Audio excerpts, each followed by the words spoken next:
When we talk about anti-rotational exercises, what we're doing is just making the body have to be loaded, offset loading, so the trunk has to work. And what we're going to do is challenge rotation, side bending, or sagittal plane extension.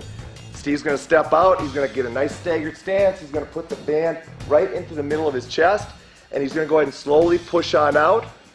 And what we're going to maintain is good hip stability, good hip position relative to his upper body. Now in this position, he is preventing anti-rotation because the band is pulling him this way. So he's loading and holding. Now Steve's going to go ahead and pull it back into his chest, but this time he's going to press it over his head. So he's going to push up over his head. He's going to get his arms back a little bit. So now what he's got to do is he's got to prevent lateral side bending. So it's an anti-lateral side bending maneuver where he's got to learn how to keep stability and symmetry all the way through his trunk.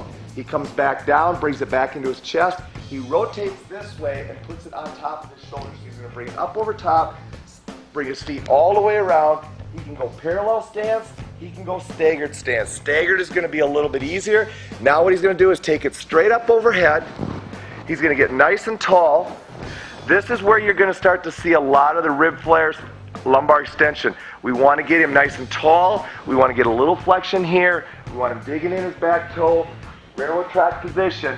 And now what he's going to do is he's going to maintain that position. And again, what he's doing, preventing hyperextension or lumbar extension. So we call this an anti-extension exercise. Make sure they really work on staying tall.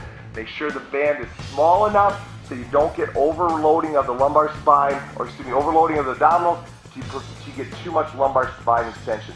Typically a small band works very well for this to teach them how to stabilize in this overhead position.